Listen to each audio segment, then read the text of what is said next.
ये 9 महीने तो एकदम चुटकियों में चले। का कोई पक्ष नहीं होता सरकार का, वो यहाँ इन 9 महीनों में महसूस लोग हमारे लिए सब कुछ करने की बात करते थे, उनको षड्यंत्र करते देखा है। जो हमारे लोग भाषा को नहीं समझते, कम पढ़े लिखे, उन लोगों को भी कोई मलयालम और पंजाबी को आपस में बात करते देखा। जिन लोगों को जाना था वो चले गए,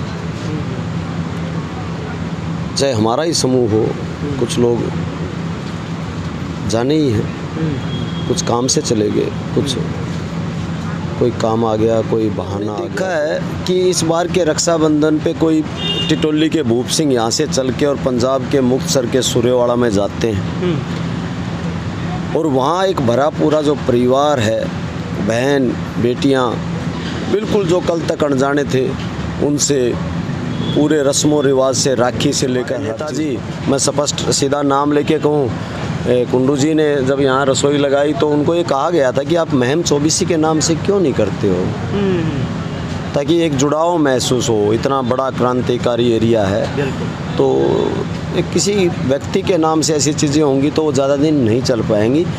ये आंदोलन वो था, लोग कहते कि ये आंदोलन में आ रहे हैं, आंसू गैस के घोड़े छूट रहे हैं, और ये लोग देखो ये केड़े खा रहे हैं, ये दूध अरेंज कर रहे हैं। तो वो जो चीज़ है, उस आंदोलन को देख के बुजुर्गों का जो हमने पढ़ा कि हमारे बुजुर्ग ऐसे मतलब ऐसे ठोक ठोक के, छाती ठोक ठोक के, ताल ठोक ठोक के लड़ते थे, तो हम महसूस करते हैं यार हम भी तो ताल ठोक ठोक के लड़ रहे थे और अभी भी लड़ रहे हैं। हेलो, नमस्कार, आदाब, सत श्री अकाल। मैं हूं बजिंदर सिंह। आप देख रहे हैं दी अवेयर। किसान आंदोलन के 9 महीने पूरे होने के मौके पे नया कार्यक्रम लेकर के किसान आंदोलन 9 महीने यादों के पिटारे से आपके सामने हाजिर हैं। अभी टिकरी बॉर्डर से हमारे साथ हैं मीतमान, जो आप हमारे साथ साझा करेंगे पिछले 9 महीनों की अपनी यादों को, किस तरीके का उतार चढ़ाव, किस तरीके के नया पड़ाव इस दौरान आते रहे किसानी आंदोलन में, उनको साझा करने के लिए हमारे साथ मीतमान।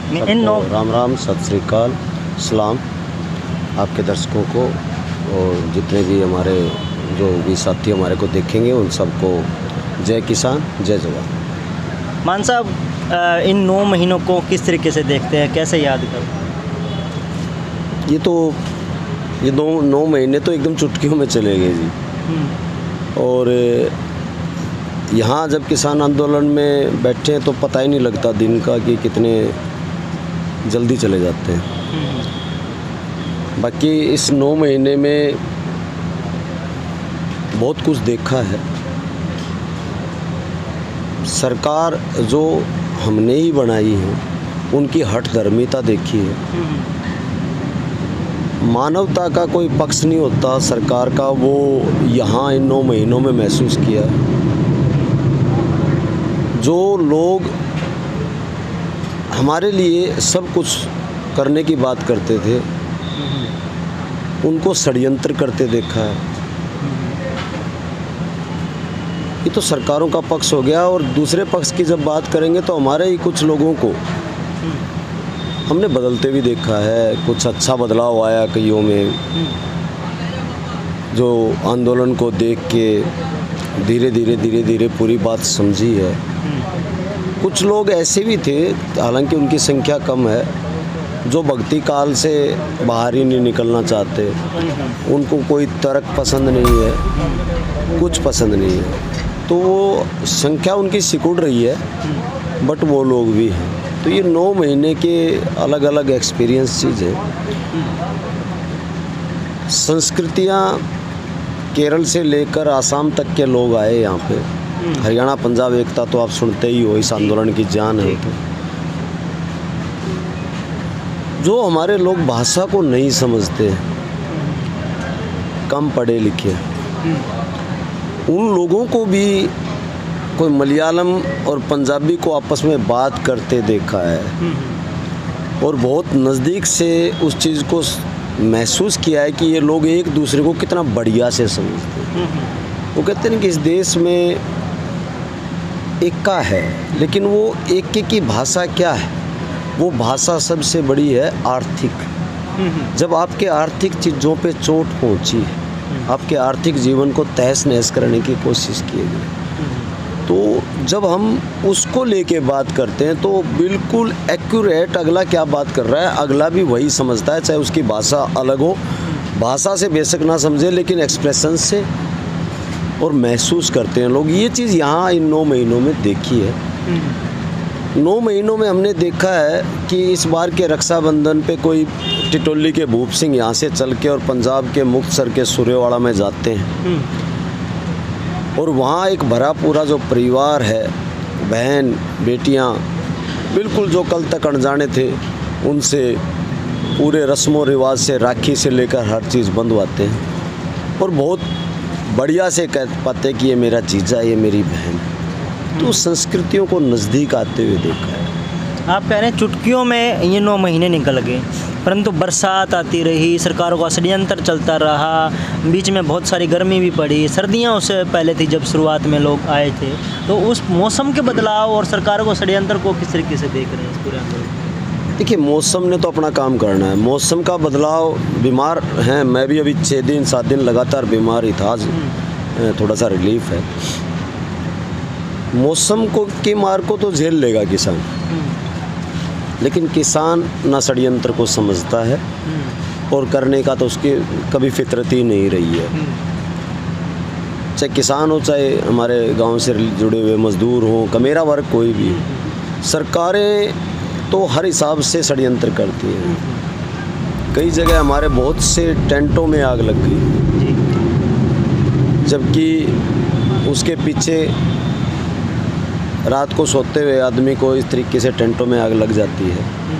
तो कोई अच्छी बात नहीं है। ये चीज़ें मानव हो चाहे जानवर भी हो, तो कोई इस तरीके की हरकत कर रहा है तो ये अच्छी चीज़ें नहीं होती हैं। तो जो चीज़ एक है कि नेताओं को भी, क्योंकि आपने बहुत सारे बदलाव देखे हैं, तो कुछ जो लीड कर रहे थे वो आरोप लगाते हुए नजर आए SKM पे। देखो, जब आंदोलन में साथ साथ होते हैं तो सबके विचार बनते हैं, सबके लड़ने के तरीके लोगों के दिमागों में होते हैं, अपने अपने होते हैं। उसको हम ज़्यादा एक दूसरे का विरोध नहीं कह सकते, वो अपने तरीके हैं। कुछ टाइम के लिए कुछ निष्कासंस भी होते हैं, कुछ टाइम के लिए विचार ना भी मिले, लेकिन ऑलमोस्ट इस किसान आंदोलन में जो भी आगे की पंक्ति के जो नेता हैं, साथी हैं, छोटे संगठन हैं, वो पॉजिटिव ही जा रहे हैं। एक लड़ने के तरीके हैं, उनको शायद संयुक्त किसान मोर्चा को भी सबको साथ लेके चलना होगा, समझना होगा चीज़ों को। और अभी तक सफल रहा है संयुक्त किसान मोर्चा, उसमें कुछ छोटी मोटी घटनाएं हो जाती हैं और जो चीज़ें नहीं हैं उनको लेके चलना होगा आगे। सजेशंस आते रहेंगे, सजेशंस को चुप नहीं करवा सकते। अगर सजेशंस चुप करवा दिए तो चीज़ें ज़्यादा आगे नहीं बढ़ेंगी।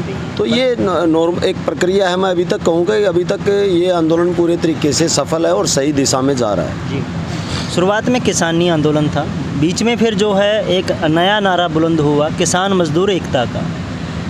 क्या वाकई में मज़दूरों को हम अपने साथ जोड़ पाए हैं, इस आंदोलन में साथ ले पाए?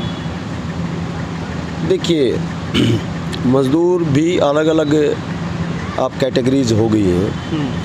वो जो लोग जो हमारे किसान के साथ हैं, किसान के साथ उनकी आजीविका है, इसके अलावा जो किसान के साथ साथ रहते हैं, हमारे कल्चर में रहते हैं, वो पूरे तरीके से साथ हैं। इसका कारण भी है खेती हर मजदूर की खेती हर मजदूर की बात मैं कर रहा हूँ। और खेती पे डिपेंड हो गए या खेती से रिलेटेड छोटी छोटी कोई सरसों का तेल निकालने की फैक्ट्रियाँ हैं, रुइयों की है, या एग्रीकल्चर बेस्ड प्रोडक्ट्स के सिस्टम की जो हो रही है, तो वो लोग हैं। कोई 2-4-5% तो हमारे अगर कहोगे तो किसान कम्युनिटीज़ में भी भक्त बैठे हुए मिल जाएंगे। एक रात को 11 बजे ये जो हमने किसान कावड़ का सिलसिला शुरू किया, एक दिन रात को 11 बजे कावड़ आई, कम से कम उसमें 150 से 200 यंग बच्चे थे,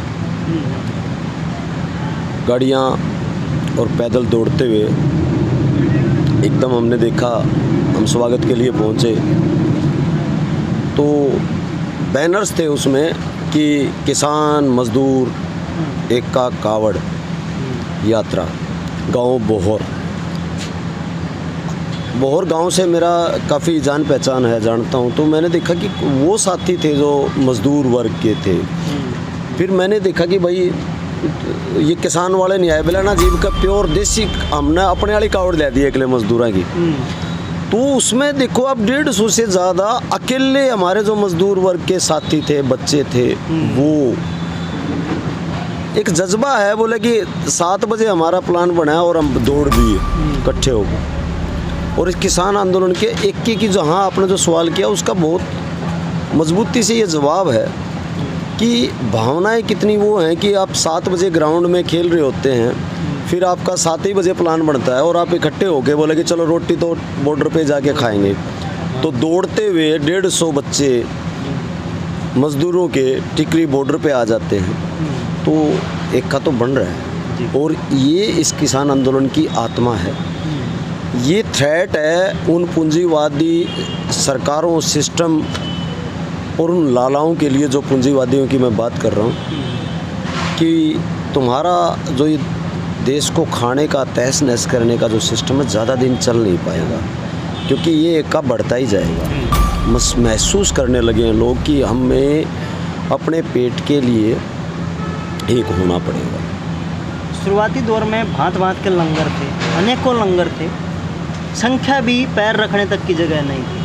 आज कहा जा रहा है कि वो लंगर भी नहीं दिखाई देते हैं, चंद लंगरों को छोड़ करके, और संख्या भी सिमटती हुई जा रही है। होता ना कि दादी थी तो एक ना हमारे चूल्हे थे 2-3, तो वो चूल्हे एक तो स्थाई चूल्हा था जहाँ बैठ के पूरा कुनबा रोटी खाता था, साड़ थी कच्ची, उसमें बड़ा सा चूल्हा डला हुआ था, एक तरफ आ रहा था, वो स्थाई था।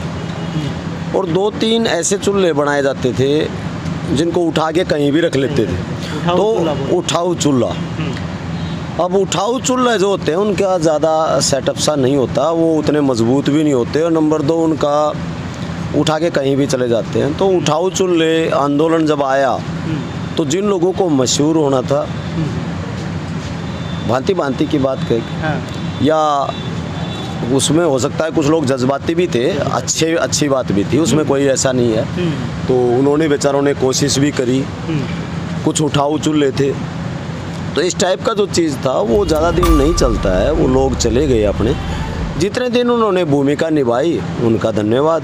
अब वो आगे नहीं निभा पाए, या उनका शौक पूरा हो गया, या उनका पर्पज़ पूरा हो गया, या कुछ हमारे नेताजी, मैं स्पष्ट सीधा नाम लेके कहूँ, कुंडू जी ने जब यहाँ रसोई लगाई तो उनको ये कहा गया था कि आप महम 24 के नाम से क्यों नहीं करते हो, ताकि एक जुड़ाव महसूस हो। इतना बड़ा क्रांतिकारी एरिया है, तो एक किसी व्यक्ति के नाम से ऐसी चीज़ें होंगी तो वो ज़्यादा दिन नहीं चल पाएंगी।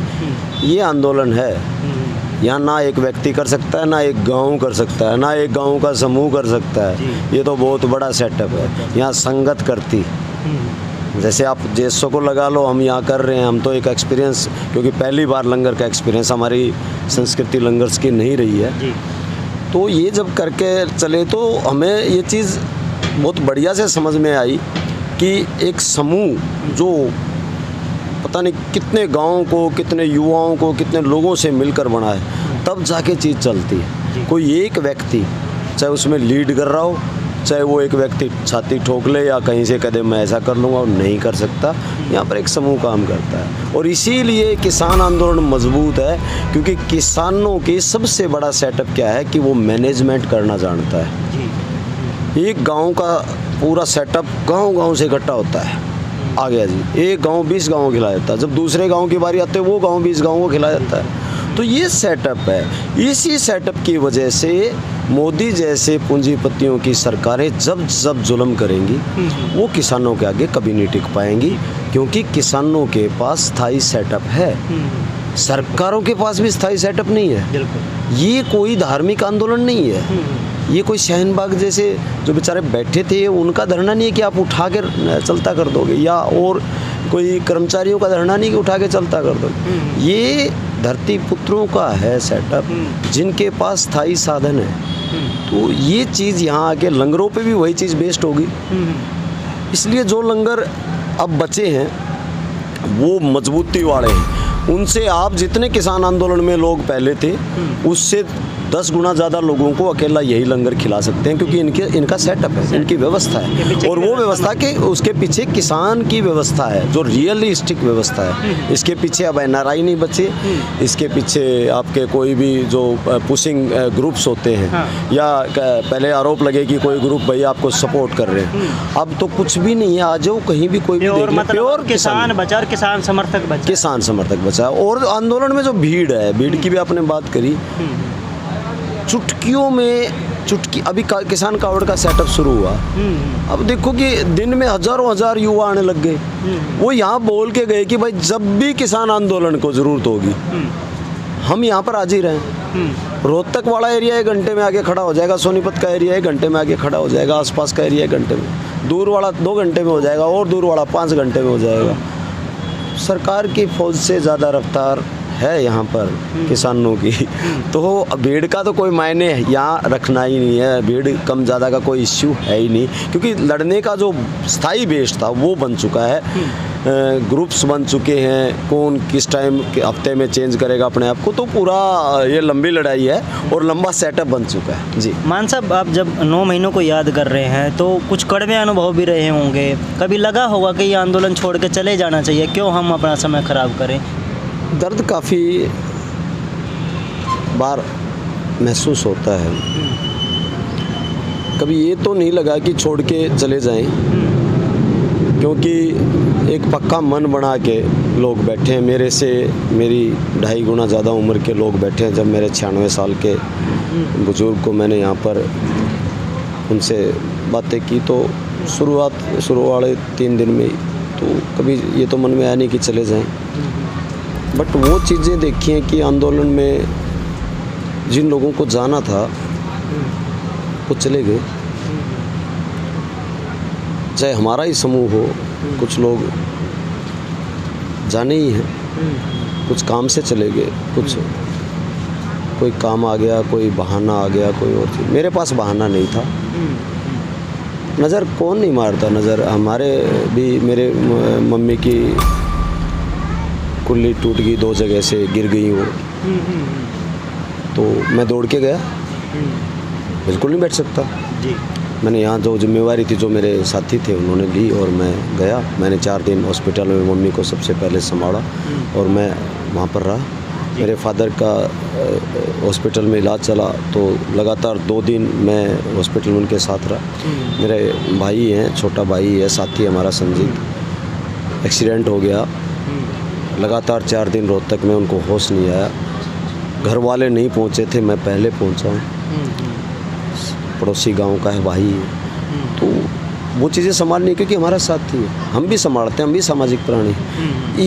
ये बहाने नहीं थे, ये ठोस चीज़ें थी। जब हमारे को जाना पड़ेगा, हम भी गए हैं हॉस्पिटल तक, हम भी गए हैं उन चीज़ों तक। मेरे फादर का ज़रूरत पड़ेगी तो मैं भी गया हूँ और जाके वहीं से वापस आ गया। कभी 2 घंटे के लिए गया, वापस आ गया। अब आंदोलन को पूरे के पूरे, जैसे आपने कहा ना, पूरे आंदोलन में लोग कम हैं। कुछ जो लोग 5-7% है वो चले गए हैं, कुछ बहाने मिल गए किसी को। तो अगर हमारे पास भी ठोस बहाने होते तो शायद हम भी चले जाते। अब इतना बड़ा ये आंदोलन है, इसका इतना बड़ा मोटिव है, इतना बड़ा पर्पज है कि जब आप इस आंदोलन की सफलता के बगैर वापस लौटेंगे तो हमारे पास कुछ नहीं बचने वाला है। हमारा मतलब हर वो गरीब आदमी, हर वो व्यापारी, हर वो कर्मचारी जिसके ऊपर गाज ऑलमोस्ट गिर चुकी है, सिर्फ दिखाई नहीं दे रही है, उस गाज को अब बदलना ही पड़ेगा। तो इसलिए ये आंदोलन हो रहा है। अगर आज मैं अपने काम धंधों को, ठीक है हमारे को कमाई धमाई तो करनी पड़ेगी, लेकिन लॉन्ग टर्म के लिए वो सब कुछ छीना जाने वाला है। इसीलिए जिन लोगों के पास बहाने नहीं है वो लोग जमे हुए हैं और उनकी संख्या बहुत ज़्यादा है मेरे हिसाब से। तो मैं भी उनमें से एक हूँ, अपने आप को उस ग्रुप का हिस्सा समझ के। मेरे पास भी बहाना नहीं है तो बैठे हैं, जीत के जाएंगे, इसके अलावा हमारे पास कोई चारा नहीं है। जब हम कड़वी यादों की बात करते हैं तो कुछ सुनहरी यादें भी होंगी इन 9 महीनों में, वो हमारे साथ साझा कर पाएँ? बहुत सुनहरी यादें हैं जी। जब शुरू में आए थे तो कितना दौड़ भाग हम लोगों ने की, लगता था कि सब कुछ कर लें। यहाँ जब आके बैठे तो किसानों के पास हमारे बनाने के साधन नहीं थे, किसी के पास सिलेंडर नहीं था, किसी के पास चूल्हा नहीं होगा, क्योंकि सोच के आदमी सब कुछ चला था कि भाई इतने दिन रुकना। लेकिन फिर भी देखो, घर बार बनाते हैं तो जोड़ने में टाइम लगता है। ये हमारे घर बार ही जुड़े। तो हमने यहाँ पर आके देखा कि पहले ही घंटे हम तो साथ थे, खनौरी से लेकर यहाँ तक हम लोग बिल्कुल साथ थे। तो हम लोगों ने जो चीज़ महसूस करी कि नहीं आवश्यकता है, तो हम लोगों ने शुरू में सोचा कि यार जो है ना फ्रूट्स खा के ही काम चला लो। तो हम लोगों ने केले वगैरह ये चीज़ें ला के बांटनी शुरू करी, शुरू रास्ते से यहाँ तक। फिर यहाँ देखा कि केले तो भाई 2 टाइम खा सकते हैं, 3। वो यादें अच्छी, मतलब मंडियों में जाना करना, वहाँ से चाहे हम 10 ही हों 5 हों, दौड़ भाग करके, वो शादी जैसा माहौल, एक माहौल वो था। लोग कहते कि ये आंदोलन में आ रहे हैं, आंसू गैस के घोड़े छूट रहे हैं, और ये लोग देखो ये केले खा रहे हैं, ये दूध अरेंज कर रहे हैं। तो वो जो चीज़ है, उस आंदोलन को देख के बुजुर्गों का जो हमने पढ़ा कि हमारे बुजुर्ग ऐसे, मतलब ऐसे ठोक ठोक के, छाती ठोक ठोक के, ताल ठोक ठोक के लड़ते थे। तो हम महसूस करते हैं यार हम भी तो ताल ठोक ठोक के लड़ रहे थे और अभी भी लड़ रहे हैं। तो ये अच्छी यादें हैं। मेरी बेटियां आई 26 जनवरी को, उससे पहले भी आई थी 26 जनवरी को, जब आंसू गैस का गोला नागलोई में चल रहे थे। तो वो आंसू गैस के गोले जब गिरे तो सामने गिरे बिल्कुल, जब लोग आ रहे हैं आंसू ले लेके और दौड़ रहे हैं। तो जब तक हम भाई हवा को तो आने में टाइम थोड़ा सा लगता है, क्योंकि हम 20 मीटर दूर थे। तो 20 मीटर पापा ये भाग क्या रहा, रो रहा है। मैंने कहा बेटा रुक। अब हमने, क्योंकि वो चीज़ पहले महसूस कर चुके थे किसी आंदोलन में, उन बच्चों को नहीं थी। जब उनके वो आई तो वो भी ज़ोर ज़ोर से रोई, और हम उनको गिल्ला कपड़ा लगा रहे हैं, वो लगा रहे हैं। लेकिन एक और चीज़ है, हम मतलब बिल्कुल संतुष्ट थे कि कुछ नहीं होने वाला है बच्चों को। और आधे घंटे बाद वो बच्चे भी ये कह रहे थे कि हाँ पापा ये सौदा ही कुछ नहीं है भाई, ये तो आंसू गैस पासू गैस सौदा ही कुछ नहीं। मतलब एक कितना हमारे को अच्छा महसूस हुआ था कि यस हम उस लड़ाका कौम से हैं, ये हमारे बच्चे हैं। मतलब आगे का आंदोलन नहीं देखा, परंतु आज़ादी का आंदोलन जैसा माहौल बन गया था। बिल्कुल बिल्कुल। ये जो चीज़ें हैं ना, अब इत्मीनान है। वो सब चीज़ें देख के, बच्चों का वो सिस्टम देख के अब लगता है कि यार कुछ नहीं। अगर ये हमारे को, क्योंकि हम बॉर्डर पे आके बैठे हैं, कई बार कहते हैं भाई इन्होंने गोली चलानी शुरू कर दी, मैं क्या फ़र्क पड़ा है, बड़क तैयार है, अगली पीढ़ियाँ तैयार है, हमारी अगली पीढ़ियाँ लड़ेंगी। ये आंदोलन के सुखद अनुभव हैं। अच्छे बहनें आती हैं, आते ही रोटियों में लग जाती हैं, और फिर कहते हैं नहीं यार भाई तुमने तो अड़े 2 महीने हो गए, तो हम तो 1-2 महीने हम आ जाएँ तो 1-2 घर की खुआ दें। वो जब वो स्वाद बदल के जाती है हमारा, तो एक ये मतलब एक अलग ही अनुभव होते हैं कि बस ज़बरदस्त, जिसको कहते हैं। घरवाली अभी 9 महीनों में समझ चुकी हैं हमारी, तो खास करके भाई मेरे को ही करना है सारा घर परिवार। अब वो डांटती नहीं है, अब वो घुर्री नहीं निकालती है, आंखें नहीं दिखाती है। तो अब उनको समझ में आ चुका है कि ये लड़ाई जो है ना कितने बड़े लेवल की है। तो एक अच्छा अनुभव होता है, एक अच्छी चीज़ें हैं कि हाँ उनको भी लगने लगा है कि ये लड़ाई किस लेवल की है। चल रही है चीज़ें। एक बुज़ुर्ग हैं, उनकी आँखों में देखते हैं जब कि आशा है, उम्मीद है, उनको लगता है कि हम जीत जाएंगे। तो ये बहुत ज़बरदस्त अनुभव है, जिसकी हमारे को एनर्जेटिक कर देते हैं, उसकी कल्पना ही नहीं की जा सकती। ठीक है, मोदी जैसे हैं या सरकार हैं, उनके अनुभवों से कुछ नहीं फ़र्क पड़ने वाला। ऐसे कितने, वो कहते हैं ना, हाथी चलता जाता है, कुत्ते भौंकते जाते हैं। मैं इन सरकारों को वही संज्ञा दूंगा। ये सरकारें आनी जानी है, हाथी मस्त चलेगा। किसान इस देश को चलाने वाला था, किसान बचा लेगा देश को। तो मान साहब, जो ये आंदोलन 9 महीनों को क्रॉस करने वाला है, शुरुआत पहुंच चुका है 9 महीनों के पड़ाव पे, आगे भी ये लंबा चलेगा भी। आने वाली पीढ़ियों को ये क्या सिखा जाएगा, क्या एक नए रास्ते दिखा जाएगा, कुछ साझा करना है? ये इतिहास का दोहराव अपने आप को दोहरा रहा है। मैंने जैसे कहा ना कि भाई हमें लगने लगा है कि यार हम भी तो ताल ठोक ठोक के लड़ रहे अपने बुजुर्गों की तरह। ये रिफ्रेश है, उस पूरे इतिहास को रिफ्रेश कर रहा है। जिन्होंने इतिहास छुपा लिया, अब वो चीज़ें भी ये हो जाएंगी हमारे इस आंदोलन को देख के कि नहीं वहाँ गड़बड़ कर रखी है, उस इतिहास में गड़बड़ थी। तो ये आने वाली पीढ़ियों के लिए एक हिसाब से इतिहास का दोहराव है। उनको एक बिल्कुल जो उनके सामने हुआ है या उनके बापों ने झेला है, माओं ने झेला है, वो चीज़ नए रूप में मिल रही है। एक नई एनर्जी हमेशा उनको मिलेगी कि हाँ ये आंदोलन इस तरीके से जीता था। आर्थिक आज़ादी की जो लड़ाई कहीं भगत सिंह शहीद के साथ हमारी छूट गई थी, कहीं चौधरी छोटूराम के साथ 1945 में उनकी आकस्मिक मृत्यु हो गई तो छूट गई थी। उस आर्थिक आज़ादी की लड़ाई को आज के टाइम पे हम लोगों ने कैसे लड़ा, ये पीढ़ी जो आने वाली पीढ़ी है उसके लिए बहुत बड़ा उदाहरण होगा। और ये चीज़ें उनको भी एनर्जी देंगे आगे, क्योंकि ये साइकिल है, ये चक्र है। तो जो पूंजीवादी तत्व हैं वो हावी होते रहेंगे, तो आने वाली पीढ़ियां हमारे को देख के लड़ा करेंगी। ये इत्मीनान है और एक सुखद अनुभूति है अपने आप में। अपने आप पे थोड़ा सा कहीं ना कहीं ये भी लगता है कि हाँ यार हम भी कुछ ना कुछ हैं, तो ये फ़ायदा होने वाला है आने वाली पीढ़ी। शुक्रिया मान साहब समय देने के लिए। जी ये थे मितमान JSO से जो इन 9 महीनों को याद करते हुए अपने अनुभव हमारे साथ साझा कर रहे थे। अभी टिकरी बॉर्डर से इतना ही, फिर किसी और मोड़ से दोबारा से मुलाकात करेंगे। तब तक के लिए अलविदा। देखने वाले दर्शकों से उम्मीद करते हुए कि वीडियो को ज़्यादा से ज़्यादा लाइक करेंगे और शेयर भी करेंगे, साथ में अपने कमेंट बॉक्स में सवाल और सुझाव देना नहीं भूलेंगे। इसी तरीके से आपके लिए नए मोड़ से नई वीडियोज़ नए तरीके से लेके आते रहेंगे। थैंक यू, धन्यवाद।